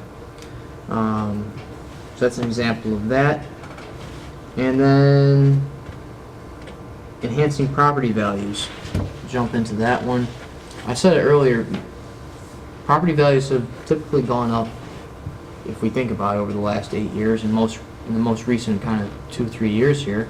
Property values have gone up. People still want their single-family detached home. They're eager to get in them, and people are eager to downsize, whether it means, selling the house they had and moving down south, or moving into an apartment, or just building a second home that's newer but smaller and easier to maintain. It might cost them more, but they're still downsizing, and we're seeing a lot of that in this community.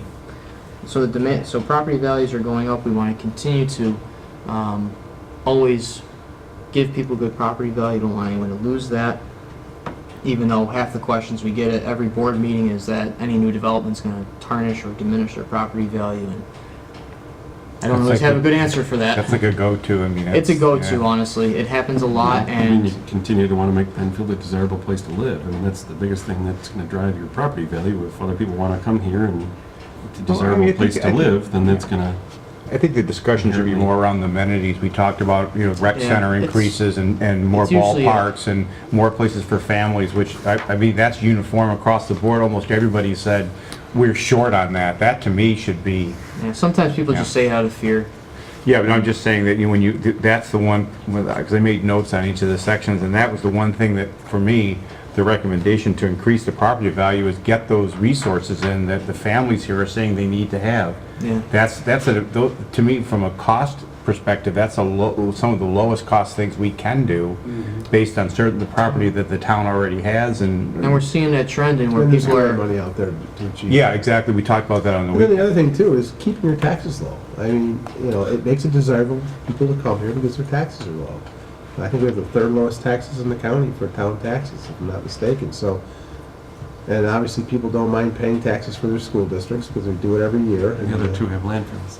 And the other two have landfills. For And now. we don't have a landfill, and they're getting benefits from the landfill because they're being paid to have a landfill in their community. So theoretically, I guess if they didn't have those landfills, we'd be number one, but right now we're number 3. And to your point, George, too, you look at people are buying smaller lots, so they're either taking up their whole backyard with a pool and patio, or they don't have that big half-acre lot that everyone dreamed of, 20, 30 years ago.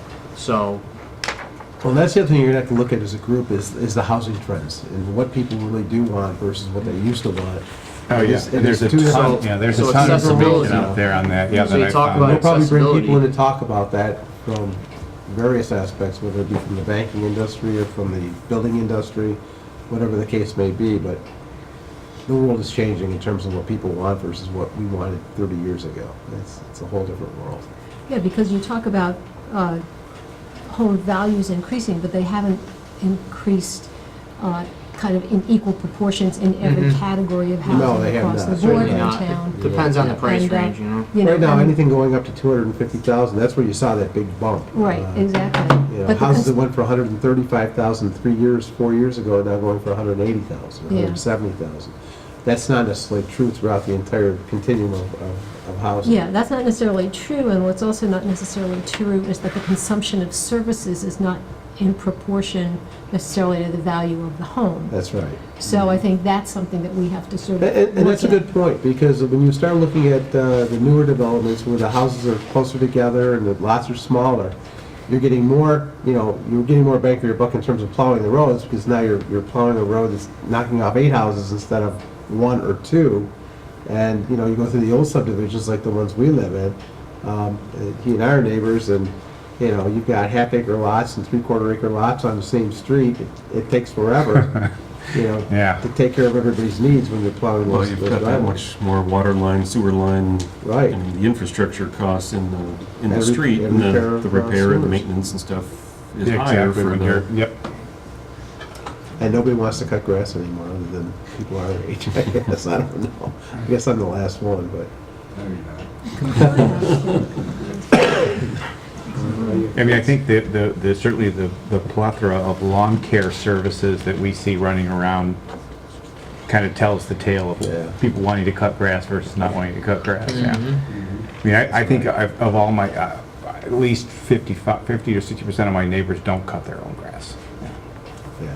And we've seen that trend all over town. Yeah. Or code compliance is coming in to cut their grass. No, I'm not. Couple more points there, just to wrap this up. This will be our only topic tonight. I know I left 3 on the agenda, but we'll save those for December. I'm glad we all spent the time on this one, because it is a big part of the document. So number 3 there, future development should strongly emphasize how use is designed and density is applied to create the desired character. It kind of talks back to cluster developments. It talks to some of our former incentive zoning projects, where you kind of see what the built environment gives you out there and how to best provide something that complements it and is, again, designed to fit the area. So, Preserve special features, whether it's creeks, streams, woodlots.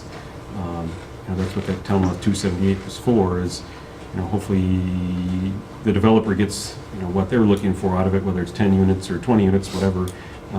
But you can put them on smaller lots, so it's less infrastructure for us to maintain in the future, as well as preserving hopefully some environmental features or buffer areas or anything else that you can consolidate those down. So you're going to have the same amount of units on a smaller impact, so it's less impact on the environment. It's also less infrastructure for us to maintain in the future, shorter roads, shorter utilities, and everything else. We've seen a big push for the developer. I mean, it's less cost for him to put in the infrastructure, but we've seen definitely an increase in utilizing that town law 278, which I think is a benefit to the environment. You're preserving trees and buffer areas and less impact on the environment. That area is forever restricted, from further development, but you still kind of fit the number of units the developer's looking to get out of it.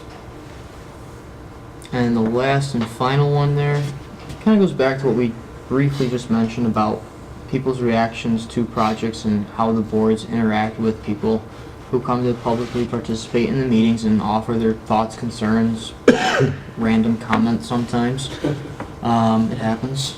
And, it's just something to point, we always acknowledge and, we respect what the boards have a lot to do when these projects come in. They have a great deal of responsibility on their shoulders to manage these meetings, to manage these projects, to review them with, obviously, all fairness and everything that is allowed by the code and what the developer's proposing. But they're always sensitive to the existing conditions that are out there, and they're listening to what people have to say for public input about how to make a project better. People are going to say random things a lot, and things that kind of say, all right, thank you for your comments. Obviously you don't like this, but just when you don't like a project, that's not enough to deny it. There's a lot of other circumstances, things pertaining to seeker review. If you can't provide adequate buffering, if you can't mitigate noise, if you can't provide parking or stormwater for projects, those are things that you can deny a project for. To simply say, we don't like it, is typically not how it works. So that's an education process with people when they come up to have their public comments, but a lot of people do have good comments too. We look at, I'll use this project as an example again, the mixed-use project for Atlantic and 250. We've had 2 sketch plans for it, and the first one brought out about 20 people. Well, it brought out a whole room of people, but 20 people actually got up and spoke. And there was a series of good comments in there about how they could potentially improve that project for the neighbors. And the developer and the board heard that, and they actually implemented several of those comments into their next sketch plan, which we were very grateful to see. So that's an example of number 4, the boards being sensitive to the neighbors, encouraging good projects that can not have a negative impact on the existing surroundings. Public input always does make a project better. Good public input. Well, yeah, I mean, good viable. Well, I think people looking to be involved and following the process. We tell people to be involved with the process. I think as Zach alluded to, some people just come in and say, I don't want this to happen, then turn around and walk out the door. That doesn't give the board anything to work with. They say, I have concerns about drainage. I live in the area and I've had drainage issues and concerns in the past. Here's where I think it is, or here's some traffic concerns. We always tell people be involved with the process, talk to the boards, work with the boards on it. Don't just come in and say, I hate it, throw your hands up and walk out the door. Thank you for your comment, but that's really not gonna Get you anywhere. get very far. Work with the boards and talk and continue to follow the process and talk to the developers and everything else. And then I think, you can see some changes and some tweaks. And let's say over here, one of the biggest concerns is they were showing a connection to Penfield Center Road. They took that off, and following up with the second sketch plan, I think one person got up and spoke. And other people said, yeah, I think that, they've provided more buffer areas. They're going to preserve the apple trees that we'd like to see on Penfield Center Road. It kind of keeps that country feel. We like having this next door. And I talked to one resident and said, I'm excited. I think my mom can live there, and we live in the neighborhood right north of that, and we'd love to be able to walk over there. We'd like to see a pedestrian connection. We just don't want to see a physical road connection with additional traffic, but we'd love to walk over there and have access to it and an opportunity to get to it. Hopefully my mom can live there, we'll live next door, us and the grandkids can walk over and visit her. But I think, as we always encourage, continue with the process. Don't just come in, make a I hate it and walk out the door and expect that it's going to change or it's just going to go away overnight. But I mean, I have to say, having watched lots of town board meetings and read minutes, watch on TV, whatever, I think in some other meetings that if there is a serious issue in this town, something really substantial, people do turn out. People, by and large, do try to think it through. They try to organize by neighborhood. We've got a lot of very smart people in this community, a lot of retired engineers, university administrators, things like that, who, are used to thinking through problems strategically and taking long-term as well as short-term views, people with good kind of sense of finance. So I think that while you definitely get those emotional responses, and I've certainly heard them in plenty of meetings, and I think sometimes people are who are capable of something more sophisticated in terms of an answer are just sometimes so overwhelmed emotionally by something that they just can't. They can't express themselves at that particular moment, and it seems like it goes by the wayside, but they may go back home to their little community group and talk And that's within why that group, and someone individuals- who's got their act together a little better in public kind of can go up and express it. We've had it's time. individuals actually go through that though, where the first meeting, the first time they hear it, and that's why we have sketch plans, it is an emotional thing. But one of the things I'll tell someone when I'm sitting up there with the board is I'll say, I can't answer all your questions here tonight. I don't have 30 minutes to have a one-on-one conversation, but please do come in, call us, make an appointment, and we'll sit down with you, open the plans up, and I'll spend as much time as you want going over the projects. And at least I'll take your concerns down. I can go back to the developer, I can go back to staff, and we can talk about it more, because you probably do have good constructive comments that would make this project better. It's just, like you said, sometimes the first night being up here, seeing it, the emotions Yeah, take it's over all- a little bit. Yeah, it's all from. And then sometimes too, we see some people get a little stage fright. You know, they see the crowd's going one way and they're like, I'm not gonna touch this one, even though I may have some good comments. Like, Right. it happens. Well, And that's why we take input in all forms as Yep. well. It's not, if you miss the public hearing, oh, we it's take one and comments done. after, yeah. The board leave it open, so if you go home and collect your thoughts and want to send an email, those get passed on to the board. If you want to send a letter, you want to send, so we try to keep, the communication open, well beyond the public hearing. So if people want to send additional comments or after seeing the public hearing, the public meeting, have new thoughts and comments, concerns, we'll continue to pass those along to the board. And up until approval happens, we keep passing on the information and provide it to them, so they've got at least the up-to-date comments and concerns as part of their discussion and their debates on the projects. Those are our notes. What do you guys think? I think for this plan, one thing to that effect, we've got to encourage flexibility in the planning process for these different changes. Like, okay, you're in an R1 zoning district, but yeah, we can be flexible because there's a wetland on site, and therefore we'll encourage and look at a 278 development with open space maintained by a homeowners association, and things like that, so then everybody has their forever wild area in the back, smaller lots. And That's only a realtor term. But then it would be if it was under an HOA or town-owned. True, oh yeah, and then we have sometimes And a that- conservation easement that locks up land a little bit, and we get a lot of calls about, oh, a tree fell. I think though, with conservation easements, you've got to, the community is still then the policeman Yeah. on that, as opposed to put that onus back on that community, Mm-hmm. namely the homeowners association, to maintain that area. It's theirs. They own it. They're responsible for it. And Well, it's an interesting thought, because we've been wrestling with this, and the town board's been wrestling with this for a while. We have one subdivision in town that had a homeowners association associated with 3 different properties. 2 were wetlands and 1 was a pond. The problem was it did not get off the ground the way it should have with the transition from the developer into the property owners. Some money was collected, some other things were done, but no association board was created, and as a result, it kind of all fell apart on itself. The town board recognized that as being a problem for single-family detached houses. It's not an issue so much for townhousing, because there are common areas that you just naturally have to take care of. But for single-family detached, it's not the easiest thing in the world to do. no, And let's face it, none of us here want to be the guy that knocks on somebody's door and saying, hey, you didn't pay your $250 last month for HOA fees, but I need it right now.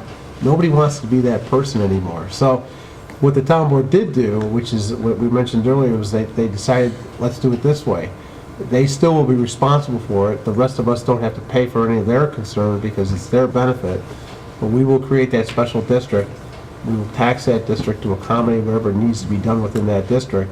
And they're the ones that benefit, so they're the ones that pay for it. is that the only failure you've ever had here? For an HOA, yes. And how many We've had some pretty strong Properties were HOAs. involved for- Pardon? How many properties did you say were involved? It's gotta be there. 56, I think, something like I'll just say that. about 60. Yeah, There was no board established? it's not There's been good for them, it's not several been good for the town. phase project, we had a developer go bankrupt during part of it, Usually and that then, kind of led into The it. first step is with the developer to establish the first board. Yeah, he went bankrupt, and To then get it went into that- foreclosure, and that's kind of It where was just a comedy of errors from day one as to how it occurred. But I think the idea of a special district is the way to go. It gives us some control over the situation. It doesn't put the onus on somebody to have to go out and collect money to do something like, mow the grass around the pond or put a new sign up or something like that.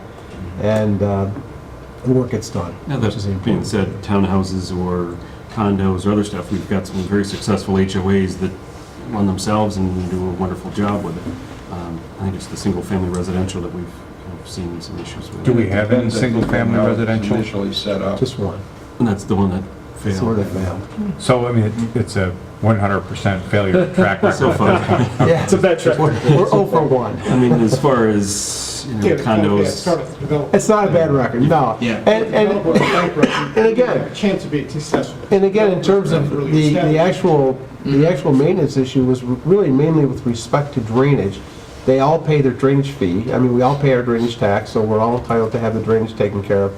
It's the issue of the aesthetics, you know, we're not mowing their grass for them, we're not taking care of their signage for them, they all have to do that as a group, which they've been doing, and it's worked out over the last several years, but sooner or later, somebody's gonna say, I'm getting tired of cutting the grass here, and they'll probably come to us and ask for a district to be created. But flexibility is a good word to hang on to as we look through all of this. That was the key to Glad you success for mentioned the that. mixed-use district. Yep. The ability to give developers the ability to do different things, because we're asking a lot from them. We're asking for a lot of amenities, and they have to be somehow offset those costs, so it's worked out so far. say we're 5 to 9. We got through one topic, but that's okay. That was, I mean, this is a major section. It's a major part of the comp plan, so we'll take the time it needs to do as we go through it. We're not looking to rush it. Let's see, I think we're set for December 4th. In the meantime, we have the public information meeting on the 13th. That's for Shadow Pines, so that's been out there. I know that's been in the supervisor's column. We'll continue to put that out there and advertise that. In the meantime, we can look at the next section of community resources. Maybe we'll get into the natural resources as part of that discussion in the next meeting as well. Any other questions, comments, concerns before we break tonight?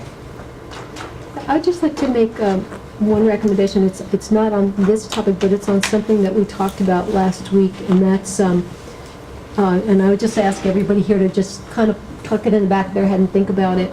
We talked about new kind of topics. We might want to, big areas like wellness and sustainability. So I would ask everybody to kind of think in their head, would civic engagement be something we would like to consider as part of our comprehensive plan, part of a way we measure things about our town or things that we would like to encourage about our town? And one of the things we're talking about here tonight is having people more involved, that the more involved people are, the better the decisions that come out about what's going on in the town.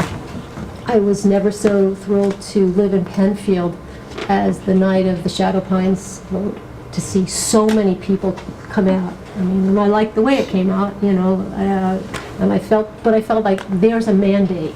If that many people come out to say something, that really tells you people in this town care about something. So just ask you to kind of tuck that away in your heads. Is that maybe a category we want to be considering, something like civic engagement? How many I people think, if I'm not volunteer in our mistaken, town? there and is something things in like the 2010 plan towards the end that talks about civic engagement and responsibility of elected and appointed officials, that kind of thing. So if we can add on to Against that. it, and we've talked about sustainability there and other stuff. Those are become aligned, may become a new category or something similar. Yeah, one of the categories is government and leadership. It is a good point, though. And I'm thinking to myself, think about things that are outside the box. Think about things that might interest you. That don't be afraid to throw them out there. I mean, everything is up for discussion. So come up with things that you think aren't there that should be there. Okay. Thanks. Thanks, everyone. Good discussion tonight.